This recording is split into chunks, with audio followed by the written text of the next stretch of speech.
What's up, fellas? So out here in the garage changing oil on the red car today. Last video was just before when I came back from the dyno.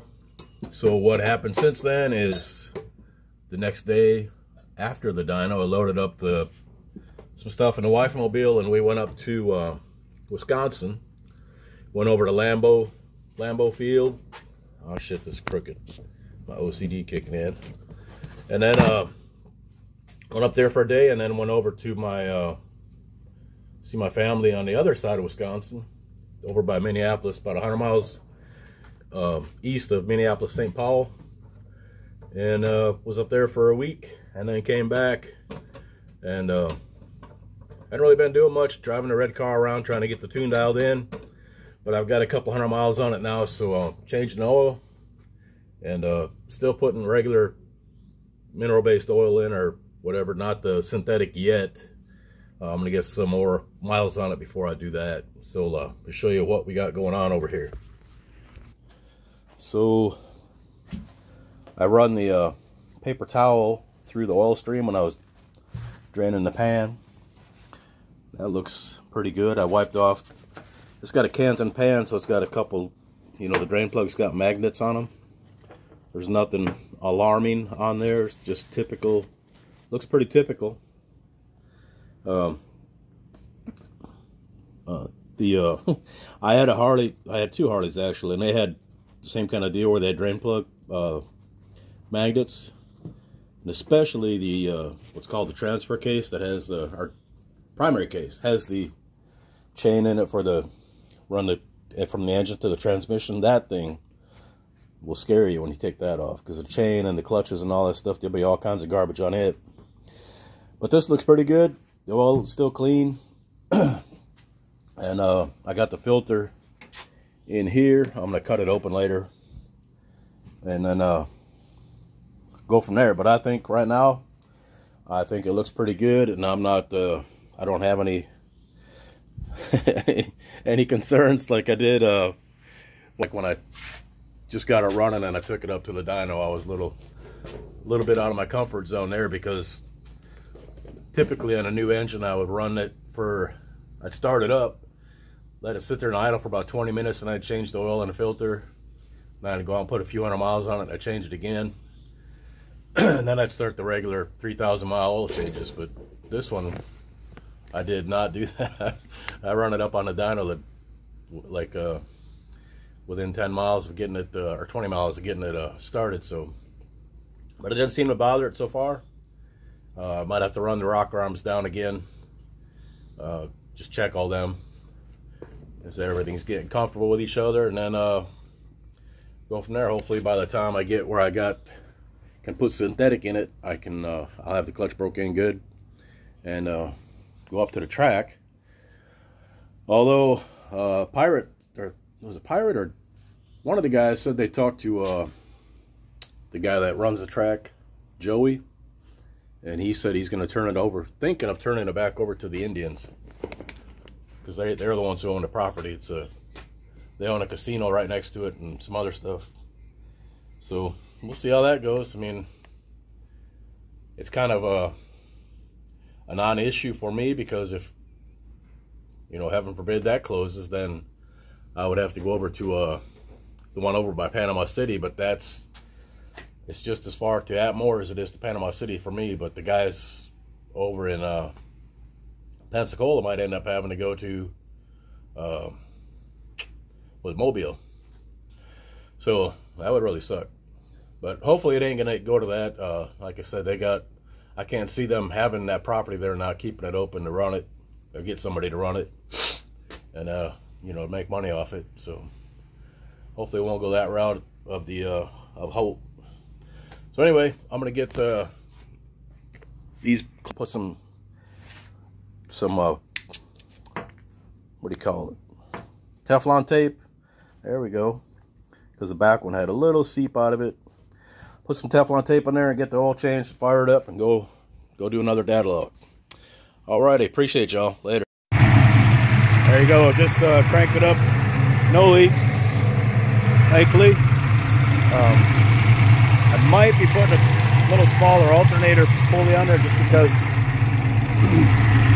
it needs to charge a little more at idle.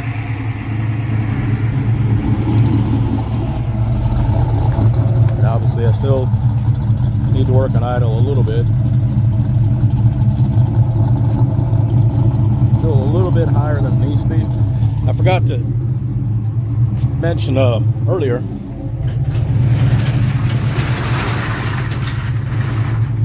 guy that works next door to us, a guy named Muddy, he's got a black LX. He was up at the dyno, but I didn't get up there in time to get a video of him. He gifted me a T5 bell housing and insulator plate, so we're gonna put that to use on I think I got one for the Dugan wagon, so it'll probably go for Brandon's car. But thanks, dude. I'll if you don't mind, I'm gonna take a video of his car when it's out in the parking lot. He drives it to work once in a while. Really clean car. Got the new style phone dial wheels on it with the black on them, and then it's got the polished center cap. Looks pretty sharp. So get this off of here and go do some data logging. Appreciate y'all, fellas. Later. Hey guys, just want to do a quick follow-up. So I got the oil changed in the red car, took it off for a data log, and I noticed it was running really rich, like it was like wide open throttle kind of rich, you know, like 12 to 1, just cruising. So I was like, started thinking, I was like, what's going on with this thing? Because it wouldn't, usually if it runs rich, it tries to correct for it, but it was kept on trying to put more fuel in. So I came back to the house right away, and I looked over the tune, compared it to the old one, and it wasn't, the only changes I had made were idle, and I couldn't figure out what was going on with it. So I went to start it again, it wouldn't start. And I was thinking, the day I took it up to the dyno, it was having issues starting. It wouldn't cooperate. It was real hard to start. And then and it was running kind of rich on the way up there and back when I was tuning it. And then, like I said, it wouldn't start at all, so I loaded the old tune, it still wouldn't start, and then I loaded just the base A9L tune, because that always will work with a Pro M meter, and it still wouldn't start. So then I just pulled the Quarterhorse out completely, and it fired right up. So, boom. The battery in the Quarterhorse is dead.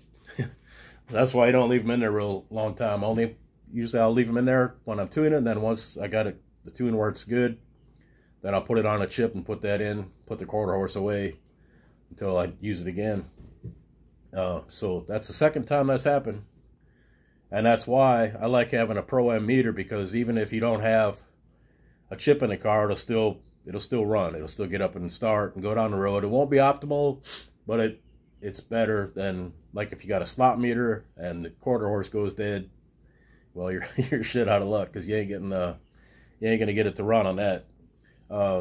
And something to mention too, my voice is all jacked up.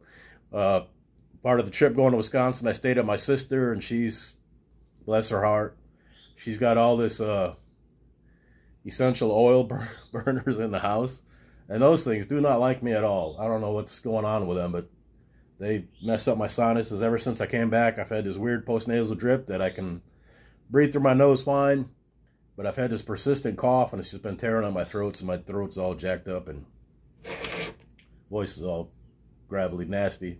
So anyway, got to get a new battery. The Quarterhorse is one of the newer ones, so I can put a new battery, get a new battery at Walmart or wherever, AutoZone.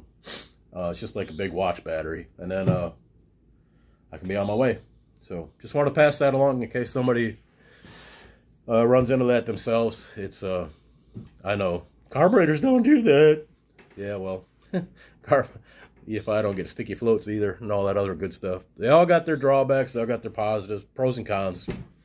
I think we can all agree on that. But anyway, just wanted to pass that along. That'll wrap this up. I'll get to put it on the YouTubes. And next video coming out will be the truck engine starting to. I got the crank here, blocks over there on the stand.